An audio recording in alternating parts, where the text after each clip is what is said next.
अस्सलाम वालेकुम नाजरीन। शेर ड्रामे की अगली किस्त बहुत ज़्यादा धमाकेदार होने वाली है। अब तक आपने देखा कि शेर की तलाश में बदर ज़मान टक्कर मारता फिर रहा है, और जब वो पूरी तरह नाकाम होने के लिए घर वापस आता है, ये बताने के लिए कि हमें शेर कहीं नहीं मिला, तो नईमा बेगम परेशान होकर पूछती है कि शेर आखिर गया कहाँ।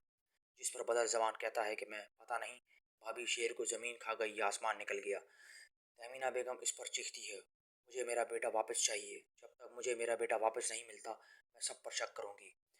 वो बदर ज़मान और तमाम घर वालों को धमका कर चली जाती है, और ये देखकर बदर ज़मान नईमा बेगम की तरफ देखता है और कहता है कि भाभी देखें, अब इन्हें लगता है कि हम ऐसी गिरी हुई हरकत कर सकते हैं, ये तो आप पर भी शक कर रही हैं।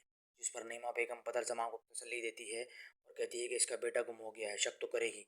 दूसरी तरफ आप देखेंगे कि पुलिस पैसा लेकर शुजात साहब के घर से चली जाती है, लेकिन उनका अंदाज़ा नहीं कि अमीरों के प्रेशर बहुत ज़्यादा होने की वजह से पुलिस दोबारा आएगी।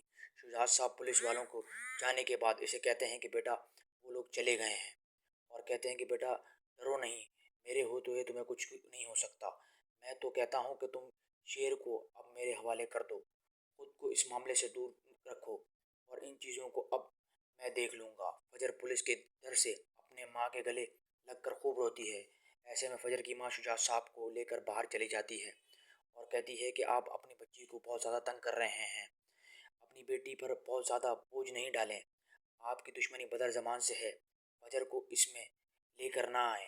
यहाँ पर शुजात साहब अपनी बीवी को खामोश करवा कर कहते हैं कि बस अब आगे कुछ मत कहना, मैं बदर ज़मान को दिखाना चाहता हूँ कि उसको पैरों पर लाने के लिए मेरी बेटी ही काफ़ी है। दूसरी तरफ शेर होश में आ जाता है और फजर को याद करते हुए उसे वीडियो कॉल करता है। शेर फजर की खैरियत मालूम करती है, और फजर भी कहता है कि